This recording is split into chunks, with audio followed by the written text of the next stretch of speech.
Miércoles 24 de junio, sean todas y todos bienvenidos a una emisión más de Igualdad es la Señal, este espacio de comunicación digital del Instituto de la Mujer para el Estado de Morelos. Les recordamos que en nuestro sitio web www.imm.org.mx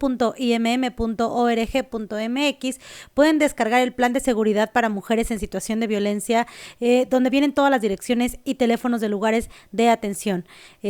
También les recordamos que está activo nuestro servicio de línea segura con 4 líneas telefónicas en las que pueden llamar o comunicarse a través de WhatsApp para pues recibir atención gratuita de especialistas las 24 horas, ya sea atención psicológica o asesoría legal. El día de hoy pues tenemos con ustedes información bastante relevante en relación a la vida y los derechos de las mujeres. Vamos a compartir con ustedes el contenido del conversatorio La Nueva Normalidad, ¿será feminista o no será? Un conversatorio muy interesante que organizó la Secretaría de Igualdad Sustantiva en el Estado de Puebla y que tuvo como participantes a la doctora Nadine Gassman, presidenta del Instituto Nacional de las Mujeres, y a la maestra Catalina Ruiz Navarro, feminista y escritora, donde pues compartieron todas sus reflexiones en torno a pues cómo se vivió y cómo se sigue viviendo la situación de violencia contra las mujeres en tiempos de COVID, pero qué sucederá y cómo deberíamos construir este nuevo entorno, este nuevo regreso a la nueva normalidad o la nueva realidad, como lo señalan, que pues deseamos construir para la vida de las mujeres. Y también vamos a compartir, ustedes saben que pues recientemente pues en nuestro país varias entidades festejaron y celebraron el Día del Padre y fue motivo para reflexionar sobre las paternidades. Las paternidades hoy en día, el tipo de masculinidad que deseamos construir para pues que la paternidad sea un ejercicio responsable, y en ese sentido el InMujeres lanzó una campaña que pues celebra paternidades activas, responsables y comprometidas en la crianza y el cuidado de sus hijas e hijos. Esta serie se llama Masculinidades Posibles y también vamos a compartirles. También la especialista en formación Elienaya Barca del Instituto de la Mujer para el Estado de Morelos nos compartirá los avances de la Comisión de Prevención en el Sistema Estatal para la Prevención, Atención, Sanción y Erradicación de la Violencia contra las Mujeres en nuestra entidad. Así que pues con esto empezamos, nos vamos a nuestra primera intervención. Vamos a escuchar a la doctora Nadine Gassman en este conversatorio La Nueva Normalidad, ¿será feminista o no será?, organizado por la Secretaría de Igualdad Sustantiva en el Estado de Puebla. Agradezco a Giovanni Castillejos la producción de este programa y mi nombre es Jessica Hamed. Hay generaciones que saben que es posible transformar el mundo y otras que llegan para decirnos cómo hacerlo. Así son los movimientos feministas con sus múltiples caminos, pero con un solo fin: lograr la autonomía plena de las mujeres y las niñas del mundo para que cada una decida qué hacer con absoluta libertad. El feminismo es preexistente a la pandemia y lo vimos claro a inicios de marzo. Su expansión ha sido posible porque conectan desde sus condiciones de desigualdad para fortalecerse en el encuentro en diferentes lugares, en las calles, en las tribunas, en las universidades y en los conversatorios como los de hoy. Y creo que desde antes, pero ahora más que nunca, en el mundo virtual, en las redes, y estoy segura que Catalina nos va a hablar muchísimo de eso. También, y yo lo he dicho durante toda la pandemia, las desigualdades y esa normalidad a la que no queremos regresar es justamente una normalidad que no era buena para las mujeres. Tenemos claridad sobre las desigualdades, sobre las brechas, sobre la lucha de las mujeres, tanto de la sociedad civil como en influir las políticas públicas para lograr estas transformaciones, y a las que nos toca, como a ti y a mí, Mónica, estar en la función pública y ser feministas. Tenemos un gran compromiso con acelerar estas transformaciones. Tú hablabas del 8 y 9 de marzo, es muy obvio que miles de mujeres salieron, no solo en México, pero alrededor del mundo y en México específicamente, para poner en la agenda dos cosas que son más más actuales que nunca. El ponerle fin a la violencia contra las mujeres, que estaba y no ha parado durante la pandemia. Y la segunda, ver cómo el mercado de trabajo se veía, se sentía, se vivía sin las mujeres. ¿Y cuáles son lo que ha traído esta pandemia? Uno, el tema de la violencia, la preocupación por el aumento de la violencia, por el confinamiento, por el estrés. Y segundo, todo el tema de cómo se transformó la vida y se pusieron en el centro los temas del cuidado, de los cuidados y el tema de el trabajo en toda su diversidad y ahora en esta cosa nueva que es el teletrabajo, que tiene como todo en la vida sus cosas buenas y sus cosas también malas. Decía la ministra de la Igualdad de España que podía ser también una trampa, ¿no? Porque acabamos haciendo y trabajando la doble, la triple jornada, pero de manera simultánea. Bueno, nosotras sabemos sobre el tema de la desigualdad, no voy a abundar en ellos, solo hablar sobre cómo estos problemas que teníamos en relación al bienestar, por ejemplo, que las niñas rurales dejan de estudiar a los 10 o 11 años, o que las mujeres dedicamos 3 veces más tiempo al cuidado que los hombres, o que una gran parte de las mujeres mexicanas trabajan en la informalidad y el tema de violencia que hemos hablado no se han disminuido con la pandemia, sino que se han hecho más evidentes. Entonces, ¿qué es lo que estamos haciendo desde el gobierno de México?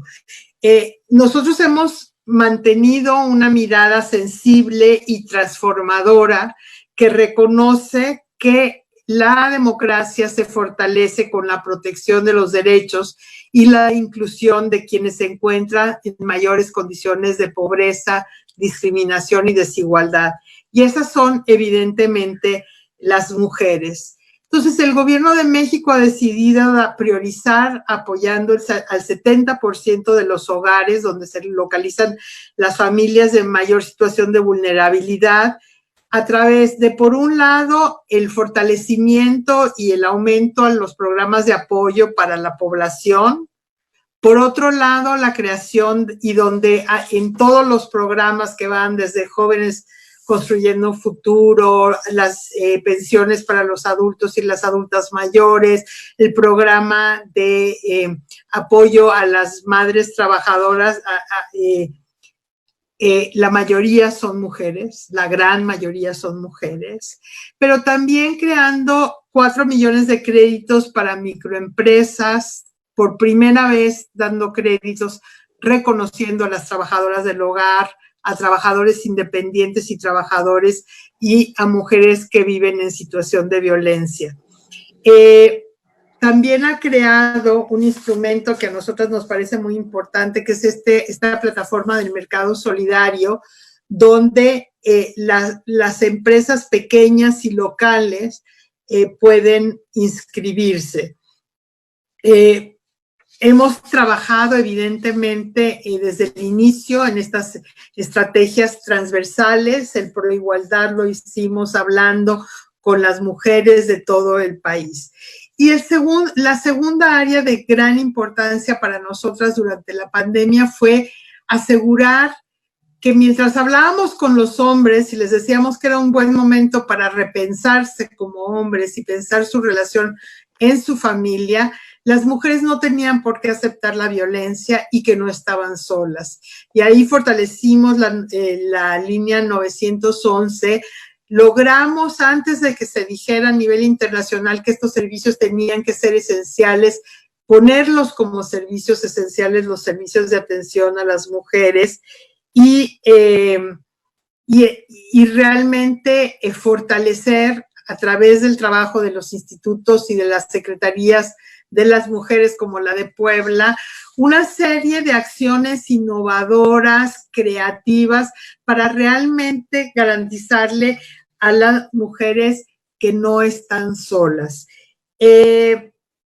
¿Cómo, no sé si ahora te hablo cómo pienso que se puede construir esta nueva normalidad o si va a ser después, Mónica, y estoy perdida un poco en la metodología, pero tú dime, porque tengo una serie de ideas muy claras desde lo que estamos haciendo en el gobierno estatal, en el gobierno municipal y en el gobierno federal, sobre cómo esta nueva normalidad no es volver a la normalidad anterior, es crear una normalidad más justa, más solidaria, más local, por lo tanto, una normalidad feminista.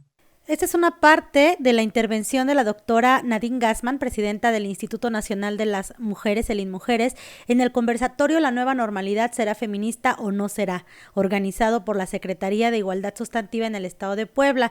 Asimismo, vamos a escuchar a la maestra Catalina Ruiz Navarro. Ella es feminista y escritora y también pues participó con sus reflexiones en este conversatorio. Yo creo que sin duda lo que hemos visto desde que comenzaron estas cuarentenas fue un esfuerzo por organizarnos desde los grupos feministas para ver qué íbamos a hacer.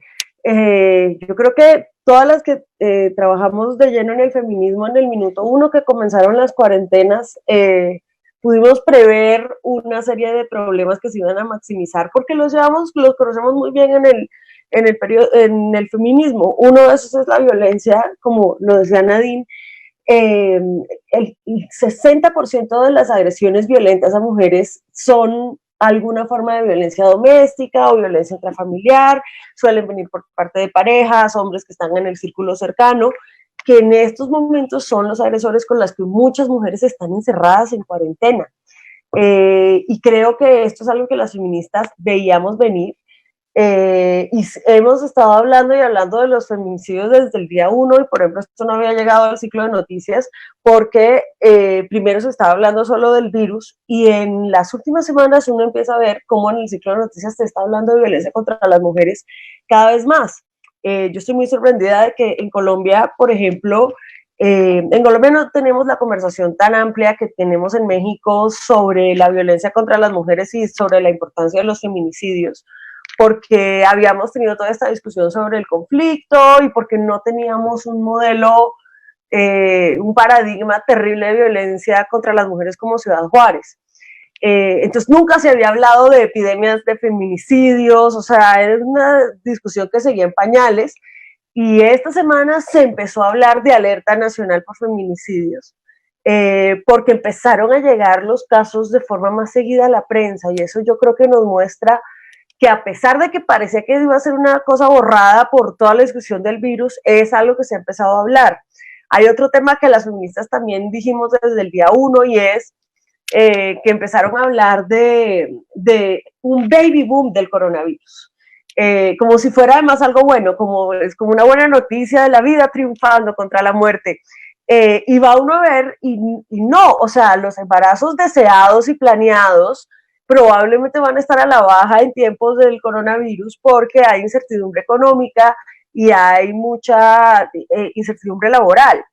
Si tú sabes, o sea, si tú no sabes en qué vas a estar trabajando en unos meses o si vas a tener trabajo, quizás no es el momento que tú vas a escoger para embarazarte. Pero lo que sí van a aumentar son los embarazos forzados y las maternidades forzadas. Y esto es un problema muy grande en nuestros países porque son países que tienen muy restringidos los derechos sexuales y reproductivos. Lo que pasó con el ébola en África eso fue uno de sus efectos, que de ahí hubo muchos embarazos adolescentes y en niñas, y muchas mujeres resultaron embarazadas. Todos estos son embarazos forzosos que no les permitieron volver a estudiar o volver a trabajar. Por ejemplo, y hay que decir algo muy importante y es que la absoluta totalidad de embarazos en niñas, pues son producto de violación. Y que uno cuando habla de embarazo adolescente, la gente se imagina como una niña adolescente y romántica que se deja llevar por la pasión de su primer amor, y eso es una fracción de los embarazos adolescentes. En realidad la mayoría de los embarazos en adolescentes, el responsable es un hombre adulto que probablemente tiene una relación abusiva con estas adolescentes. Entonces, vienen muchos embarazos, muchas maternidades forzadas, no se están garantizando los derechos anticonceptivos, no se están garantizando el derecho al aborto. Muchos de nuestros países latinoamericanos lo tienen prohibido de forma total en todos sus contextos. Y eso trae una situación que va a ser difícil para las mujeres. O sea, creo que si bien muchos de los temas de la agenda feminista son ahora el tema, por ejemplo, la economía de cuidados. Siempre pensamos en una apocalipsis catastrófica global, como se imaginan las ficciones, además escritas por hombres, que es un escenario agreste, con la naturaleza destruida, donde los hombres con sus bazucas salen a defendernos. Y en realidad lo que estamos viendo es que esa apocalipsis se está viviendo en pijama en la casa, y que quienes están poniendo el cuerpo para enfrentarse a esta crisis no son los hombres militares, sino son las enfermeras, son las madres, son las abuelas, son todas las, en su mayoría mujeres, las personas que realizan trabajos de cuidado. Y yo creo que eso nos tiene que llevar a una reflexión profunda sobre cuáles son las prioridades de nuestros gobiernos, porque incluso los gobiernos de izquierda en Latinoamérica en los últimos años han estado quitándole fondos al sistema de salud, y muchos de esos fondos se han ido a la seguridad y al discurso de seguridad. Y hoy todas esas armas y todos esos ejércitos que hemos construido en Latinoamérica, ¿para qué nos están sirviendo?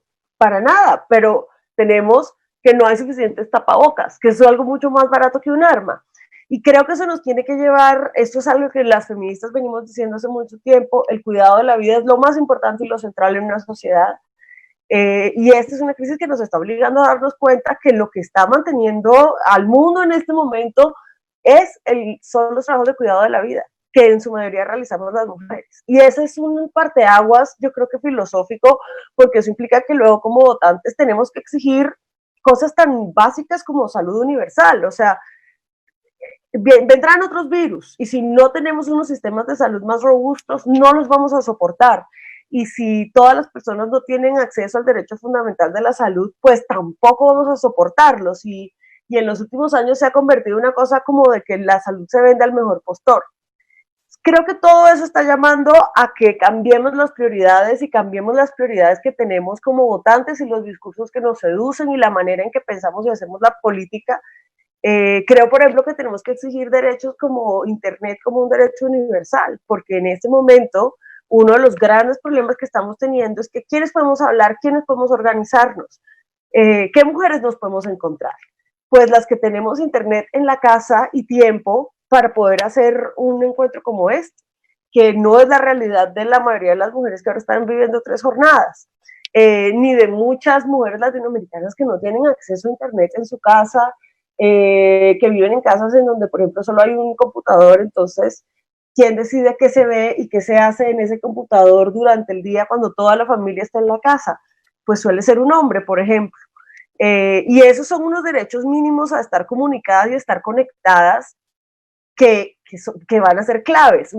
Parte del boom del feminismo en los últimos años ha tenido que ver con esa posibilidad de conectividad, en donde podemos estar metidas en nuestra casa, pero podemos empezar a tejer redes de mujeres.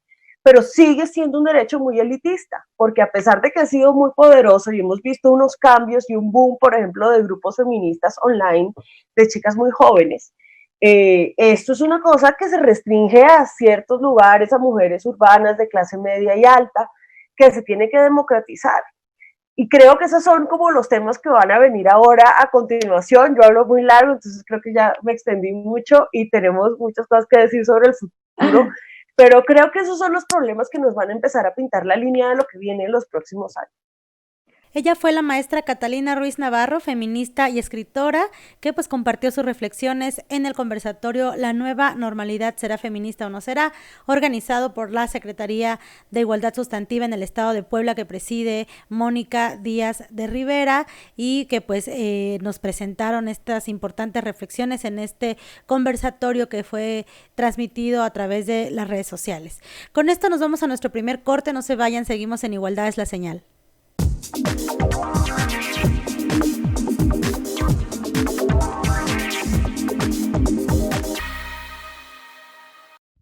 El Instituto de la Mujer para el Estado de Morelos es un organismo que entre sus actividades ofrece asesoría legal y psicológica gratuita a mujeres que han sufrido algún tipo de violencia. Si conoces a alguna mujer en busca de ayuda, en estos números telefónicos puedes recibirla a las 24 horas del día. 777-538-6609, 777-538-6637, 777-538-5599, 777-534-2589. También puede acercarse a cualquiera de estas direcciones. CAE Cuernavaca, calle Abasolo, esquina Avenida Morelos, número 6, tercer piso, Colonia Centro. Teléfono 777-173-0066. Horario, lunes a domingo, 9 de la mañana a 6 de la tarde. CAE Temisco, calle Plan de Iguala, esquina Juan N. Álvarez, sin número, Colonia Rubén Jaramillo, en las oficinas del Centro de Desarrollo Comunitario. Teléfono 777-268-1018. Horario, lunes a viernes, 9 de la mañana a 6 de la tarde. CAE Tetecala,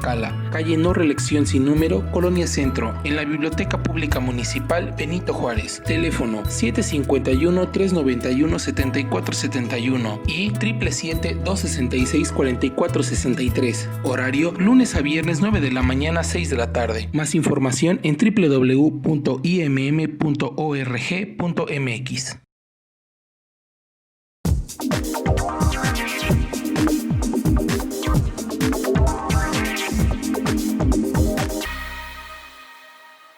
Regresamos a Igualdad es la Señal, este espacio de comunicación digital del Instituto de la Mujer para el Estado de Morelos. Agradecemos a todas las personas que pues cada semana hacen posible la producción no solamente de este programa todos los miércoles, sino también de nuestras cápsulas de la cartelera digital Cultura de Género, que pues es posible gracias a la colaboración de muchas mujeres que nos comparten y hombres también que nos comparten su trabajo, sus reflexiones y que pues podemos transmitirlo a través de nuestras redes sociales. Les recordamos que de lunes a viernes tenemos la cartelera digital Cultura de Género. Los lunes tenemos autocuidado para mujeres y hombres con Pilar Lomelín. También nos han acompañado Ivonne Corona y tendremos otras invitadas. Los martes cuentos para infancias con perspectiva de género y lecturas feministas. Los miércoles Igualdad es la Señal. Los jueves tenemos la participación y colaboración de mujeres en el arte y hemos logrado pues compartir con ustedes su trayectoria, su trabajo en esta materia. Y los viernes, herramientas teóricas desde la perspectiva de género, donde hemos compartido, además de interesantes pues reflexiones de mujeres teóricas, de integrantes del Instituto de la Mujer para el Estado de Morelos que nos comparten las labores y el quehacer desde la administración pública, desde las instituciones para el avance de los derechos humanos de las mujeres y pues también de otras mujeres que desde su experiencia nos han compartido desde otras instituciones y entidades de la República. Y bueno, así vamos a continuar con la transmisión del día de hoy. Vamos a escuchar a Lilia Soberanis en las noticias.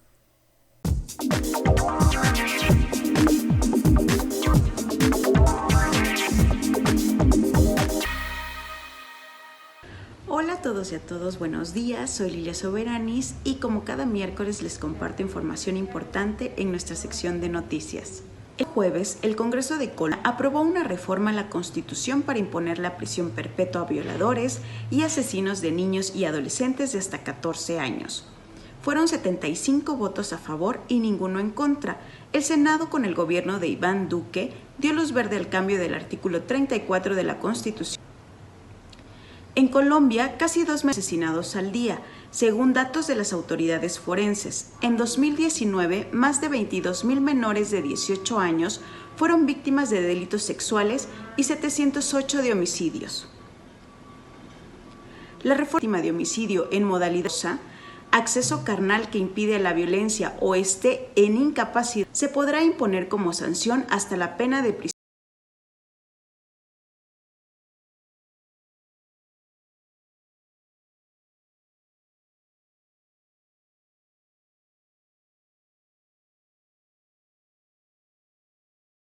En el marco del Día del Padre, el Instituto Nacional de las Mujeres INMujeres celebra las paternidades activas, responsables y comprometidas en la crianza y cuidado de sus hijas e hijos con la serie Masculinidades Posibles, que consta de 4 videos en los que participaron hombres de distintas edades y contextos para compartir sus reflexiones y experiencias en relación con sus padres. así como sus propuestas para ejercer paternidades en las que se desarrollen relaciones más igualitarias y sin violencia. Los 4 videos se llaman ¿Qué significa ser hombre? ¿Qué recuerdas de tu papá? Ser papá. Los quehaceres como tarea compartida, y los encuentras disponibles en YouTube. A partir del 19 de junio, el Instituto de la Mujer para el Estado de Morelos ofrece el servicio de contención emocional con enfoque tanatológico para mujeres médicas, enfermeras, laboratoristas y todo el personal de servicio de salud que esté en contacto directo con pacientes de COVID-19. Para mayor información pueden comunicarse al teléfono 777-537-7905. En el marco del Día Naranja, no te pierdas mañana en punto de las 4 de la tarde el conversatorio virtual por Facebook Live con Refugios en Morelos, tejiendo por la vida de las mujeres en situación de violencia. Contaremos con la participación especial de la directora adjunta de Igualdad de Género de Indesol, María Antonia González del Castillo. Es todo en nuestra sección de noticias. Gracias por acompañarnos puntualmente como cada miércoles. No se vayan, por favor, sigan en IMM Igualdad es la Señal, que aún hay más información interesante. Gracias.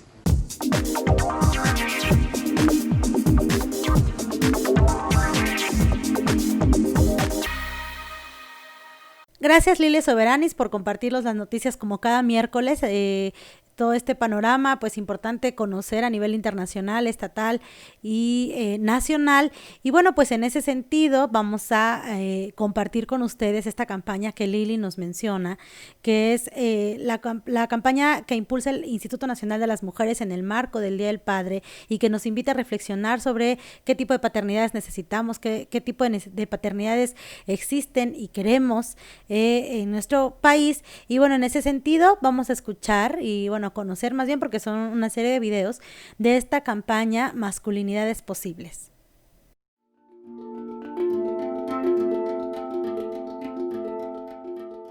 ¿Qué significa para mí ser hombre? Es complicado. Significa inculcarle valores a mis hermanos, que sean personas responsables, empáticas. Ser hombre es difícil porque la sociedad ya tiene como un estereotipo de lo que es ser hombre. Entonces, si no sigues ese camino, pues te excluyen. Ser hombre significa fallar. Ser hombre significa fallar y aceptarlo. Que no expreses tus sentimientos. O sea, si lloras, para la sociedad ya eres una niña. Antes ser hombre significaba violencia, ser hombre significa imposición, ser hombre significa ser cabrón. Y ser hombre significa salirte siempre con la tuya. Esa era una definición de hombre que yo viví muchos años y que no quiero. Actualmente me parece que ser hombre tiene que ver con encontrar equilibrios. Yo vengo de un barrio algo pesado, algo feo, donde mi infancia fue la violencia. Si uno se dejaba, lo agarraban de su tonto. Dicen que es el líder, ¿no? Que es el jefe de familia, ¿no? Que es el brazo fuerte. Mi primo siempre me decía, no quiero que te dejes de nadie. Tú eres hombre, ahí viene eso de que tú eres hombre y no te tienes que dejar de nadie. Lo morado se quita, lo niña no. Desde pequeño entendí que había un cierto placer y un cierto deseo por estar con otros niños o con otros varones, y en algún momento pensé, cuando era niño, pensaba que a lo mejor lo que yo tenía que haber sido era una niña, porque esa era como la lógica, ¿no? A los niños les gustan las niñas y a las niñas les gustan los niños. No porque soy hombre, ¿verdad? No puedo hacer trabajos que hacen las mujeres. A mí me gustaba, ahora sí que, aprender a hacer las dos cosas, tanto trabajos de mujer como del hombre. Realmente no nos hemos puesto a pensar qué significa o cuáles han sido las funciones específicas de los hombres para poder reconfigurarlas. Todos somos iguales y no tendría por qué decir que ser hombre es mejor. La verdad yo no sé cómo qué cambiaría en mi vida si fuera mujer, ¿no? No sería como, no sé cómo sería.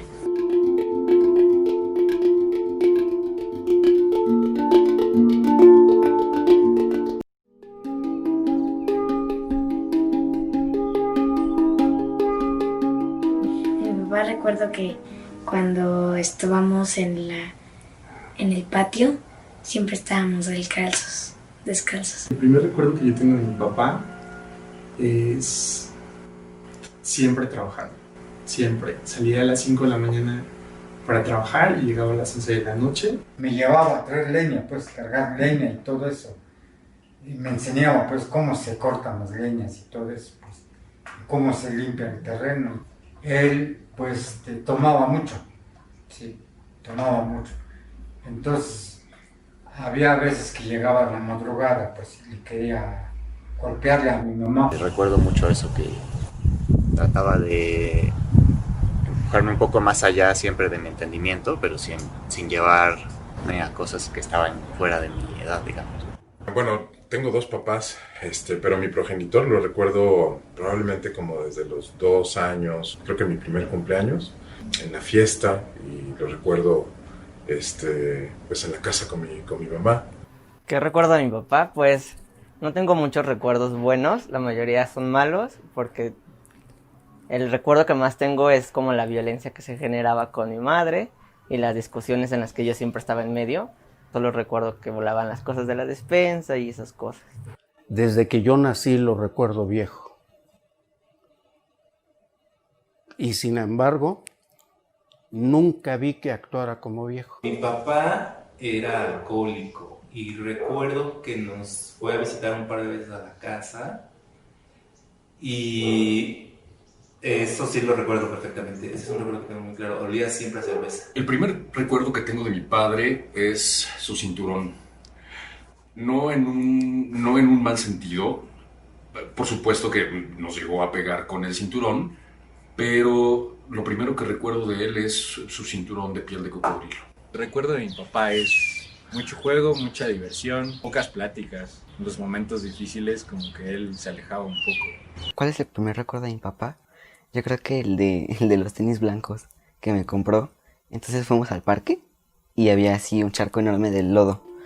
Y yo me patiné todo y terminé todo lleno de lodo.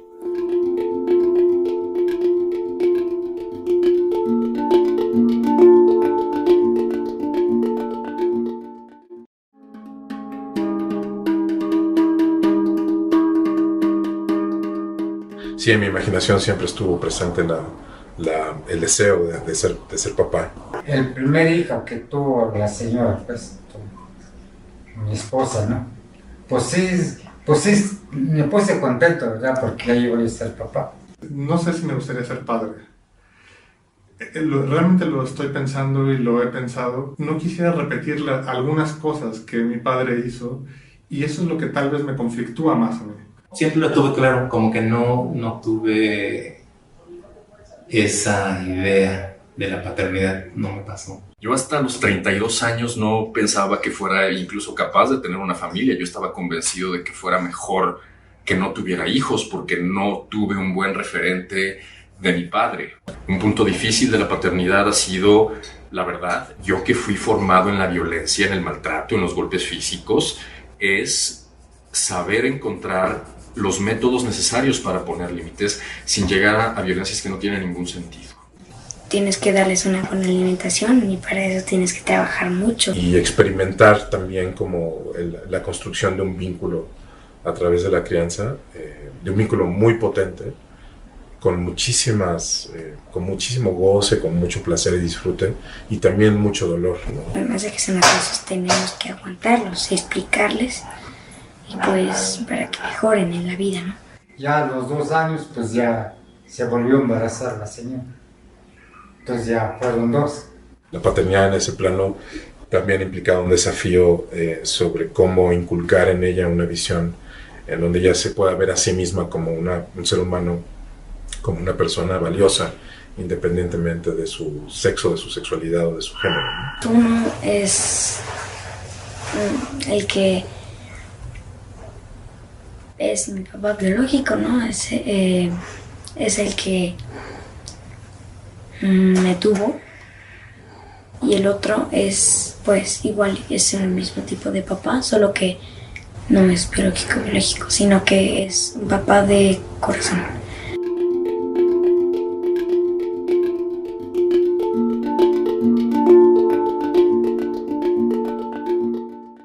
esa fue una parte de la campaña Masculinidades Posibles impulsada por el Instituto Nacional de las Mujeres y que pues ya está circulando en las redes sociales, que nos invita pues a reflexionar sobre las paternidades activas, responsables y comprometidas en la crianza y cuidado de sus hijas e hijos. Con eso vamos a nuestro siguiente corte y regresamos aquí a Igualdad es la Señal.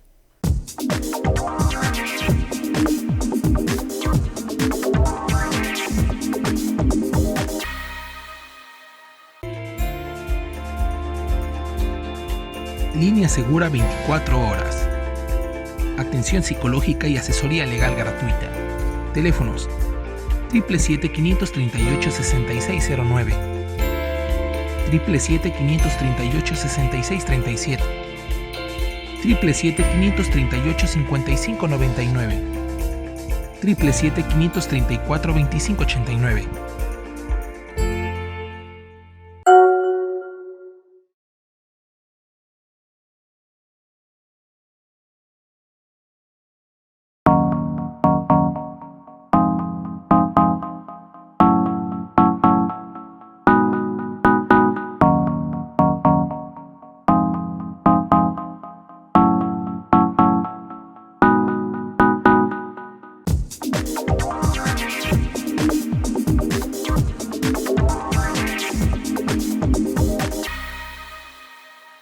Regresamos a Igualdad es la Señal. Les recordamos que el Instituto de la Mujer para el Estado de Morelos tiene en horario extendido el Centro de Atención Externa de Cuernavaca con un horario de 9 a 6 de la tarde, de lunes a domingo, que también tenemos activos los servicios, todos gratuitos, en el Centro de Atención Externa CAE Tetecala y CAE Temisco.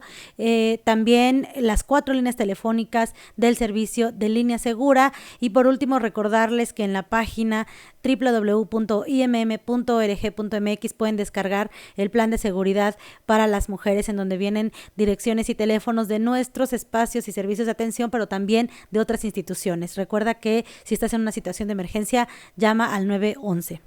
Y bueno, pues antes de concluir el programa del día de hoy, vamos a compartir con ustedes la información de la Comisión de Prevención.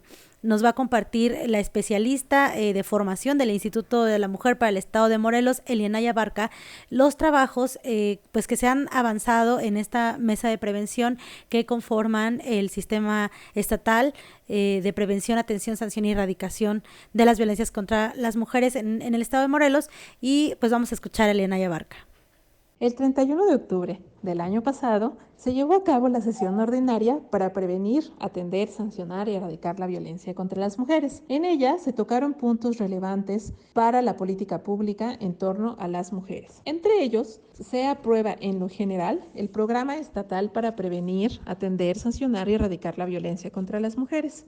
Este programa es de suma relevancia para el Estado de Morelos, ya que precisa cuáles son las acciones gubernamentales que el Estado, a través de sus poderes y municipios, llevará a cabo para garantizar que las mujeres tengan derecho o accedan al derecho a una vida libre de violencia. Dentro de este programa está dividido en 4 ejes o en 4 grandes objetivos. El primero de ellos se alinea a la prevención de la violencia.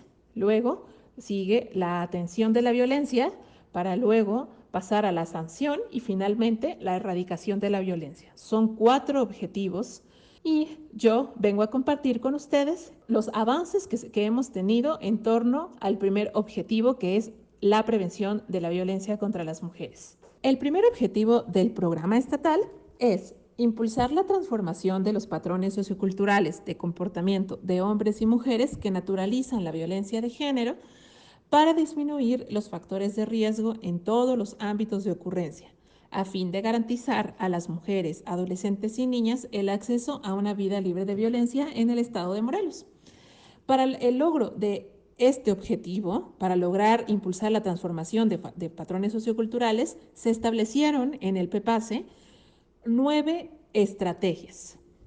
Cada una de estas 9 estrategias están alineadas o están enmarcadas en los ámbitos en los que las mujeres, adolescentes y niñas experimentan violencia a lo largo de su vida. Y responden estas estrategias al diagnóstico que se realiza con base a los datos del INEGI, de la Encuesta Nacional de la Dinámica de las Relaciones en los Hogares. La primera estrategia tiene que ver con el ámbito educativo y dentro de ella tenemos una serie de líneas de acción y que cada una de estas líneas de acción responden a el trabajo dentro de las escuelas en todos los niveles y modalidades educativas. Es importante mencionar que es la Comisión de Prevención del Sistema Estatal la encargada de dar seguimiento a cada una de estas estrategias y líneas de acción. Por ello es que las dependencias y ayuntamientos que conforman la Comisión de Prevención están puntualmente trabajando en la elaboración de los indicadores. Esto significa que se están elaborando estos indicadores para medir cómo es que se está avanzando en el cumplimiento o cuáles son los resultados que tenemos de la implementación de estas 9 estrategias de las cuales les estoy hablando y también de estas líneas de acción que estamos platicando. La segunda de estas estrategias tiene que ver con la violencia que experimentan las mujeres en el ámbito laboral. Y surge a partir de encontrar que las mujeres experimentan, por ejemplo, sobre todo acoso y hostigamiento sexual dentro del ámbito laboral. Y también la discriminación basada en género. Es por ello que tenemos una estrategia vinculada a la violencia dentro del ámbito laboral, dentro de la cual tenemos una serie de líneas de acción o actividades que se llevarán a cabo para el cumplimiento de esta estrategia.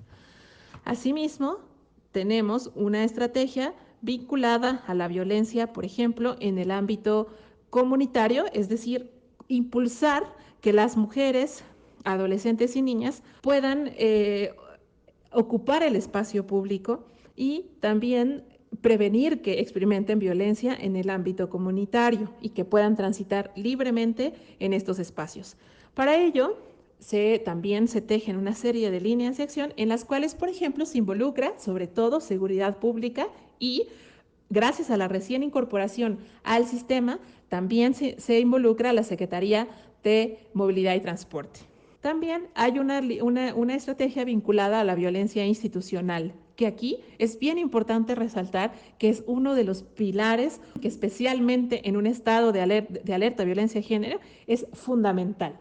Dado que es el Estado el encargado de proteger, respetar, garantizar y promover los derechos humanos de las mujeres, y hoy que estamos hablando en el marco del PEPACE del derecho de las mujeres a una vida libre de violencia, que se configura como un derecho fundamental. Esta estrategia, por ello, se convierte en relevante para el Estado de Morelos, ya que está enfocada en prevenir que las y los servidores públicos que integran las dependencias del CEPACE y también en su conjunto de gobierno del Estado tengan las herramientas, las competencias, habilidades y que por supuesto estén alineados al cumplimiento de sus responsabilidades para tratar a las mujeres, adolescentes y niñas con base a la perspectiva de género y sus derechos humanos. Es decir, que cuenten con las herramientas necesarias para que, por ejemplo, cuando se brinda la atención de algún servicio relacionado a la violencia contra las mujeres, sepan, por ejemplo, a dónde canalizarlas o cómo debe ser esa actuación. Uno de los problemas fundamentales o una de las áreas de oportunidad que hemos encontrado en el Estado y que seguro en la República y bueno, en muchos otros lugares del mundo, es que tenemos muy marcada la idea de que son las mujeres las responsables de la violencia, es decir, que son ellas las que se meten en ese tipo de relaciones. Justo esta estrategia es relevante porque está hablando de qué vamos a hacer para prevenir que las y los servidores públicos tengan este tipo de actitudes. En ella están involucradas, por supuesto, todas las dependencias del CEPACE, divididas por poder, involucrando también a los municipios, a los 8 municipios que tienen declaratoria de alerta de violencia de género. Otra de las estrategias que están en el primer objetivo del PEPACE está la violencia en el ámbito familiar, que acá es DIF quien está profundamente relacionada con esta estrategia. Sin embargo, sí es importantísimo aclarar que es todo el CEPACE el que se involucra en la prevención de la violencia familiar. Claro, al ser DIF la dependencia encargada de el trabajo con las familias, por supuesto, es la que encabeza, digamos, estos trabajos. Sin embargo, todas las dependencias con la respectiva competencia se involucran, en donde se atiende o se busca, sobre todo, trabajar en torno a la violencia sexual y el abuso sexual infantil dentro del contexto familiar en niñas y adolescentes. Según datos del ENDIRE, encontramos que el estado de Morelos figura como el 4º estado a nivel nacional en el ranking de abuso sexual infantil. Por ello, es de suma relevancia tejer acciones gubernamentales que prevengan este tipo de violencia. Les quisiera compartir acerca de esta estrategia, que es impulsar el proceso de empoderamiento de las mujeres, adolescentes y niñas para que puedan ejercer sus derechos humanos. Claro, cuando impulsamos el proceso de empoderamiento en las mujeres, se vuelven sujetas de derechos. Bueno, son sujetas de derechos, somos sujetas de derechos, sin embargo, tenemos las herramientas para poder ejercer e ir a la defensa de nuestros derechos humanos. En este sentido, me gustaría resaltar que con la también recién incorporación de la Secretaría de Desarrollo Agropecuario al sistema estatal por ley, es que se agrega, porque una de las competencias de SEDAGRO es fomentar la cultura de respeto a los derechos humanos de las mujeres que habitan en zonas rurales, incluyendo a las de origen étnico. Esto es fundamental resaltar, dado que el PEPACE pasado, si bien tenía perspectiva de género y enfoque de interculturalidad, en este PEPACE estamos estableciendo líneas o acciones específicas para las mujeres indígenas, mujeres, adolescentes y niñas. Y finalmente, quisiera hablar acerca de otra de las estrategias que tiene que ver con el uso del lenguaje incluyente y no sexista. Ese tema que ha sacado tantas discusiones y demás. Sin embargo, pues en términos de la ley o en términos del PEPACE, que responde al marco jurídico estatal, el lenguaje incluyente es uno de las observaciones o de las obligaciones, digamos, que se tiene incluso desde la CEDAW, desde instrumentos internacionales como la CEDAW o Belém do Pará, ¿no? En este sentido, se establece que una de las acciones que se van a emprender para la prevención de la violencia contra las mujeres es promover el uso del lenguaje incluyente y no sexista en todas las campañas que se publiquen dentro de las unidades de Estado, es decir, al Ejecutivo, Legislativo, Judicial y los organismos autónomos, pero también los ayuntamientos, los 8 municipios con AVG, con alerta de violencia de género. En ese sentido, es fundamental que el mensaje que se envíe a la ciudadanía, tanto a hombres como a mujeres, sea uno solo y que es la cero tolerancia a la violencia contra las mujeres, niñas y adolescentes. Para ello, necesitamos tener unos lineamientos para el uso del lenguaje incluyente y no sexista y, sobre todo, trabajar de manera coordinada, por ejemplo, las áreas de comunicación social de las unidades de Estado, de manera que todas las campañas que se publiquen para la prevención de la violencia contra las mujeres tengan este mensaje. Así, entonces, hacemos un panorama general de cuáles son los avances del programa estatal en el primer objetivo, que tiene que ver con la prevención de la violencia contra las mujeres. Ella fue la especialista de formación del Instituto de la Mujer para el Estado de Morelos, Elianay Rodríguez Abarca, y bueno, pues nos vamos a ir ya al cierre de este programa con nuestra poesía feminista o frase feminista de la semana, que hoy va a estar a cargo de Ana María Rodas. Ella es guatemalteca, es una poeta, narradora, periodista y crítica literaria, pues que ha sido una figura destacada del panorama literario centroamericano. Emerjo de las profundidades, huelo a sangre y a sal, soy el océano que se mueve crujiendo, arrastrando deseos, temores, visiones entre los dedos. Soy un pantano humeante lleno de sensuales animales viscosos. Soy el calor, el agua, el trueno, esta jungla prehistórica, este bosque tropical. Me hundo en lo desconocido, no sé a dónde regreso. Al resurgir solo experimento la certeza triunfal de haber sobrevivido el viaje. Nos escuchamos el próximo miércoles en punto de las 11 de la mañana y no olviden ver nuestra cartelera digital Cultura de Género de lunes a viernes en punto de las 11 por Facebook Live.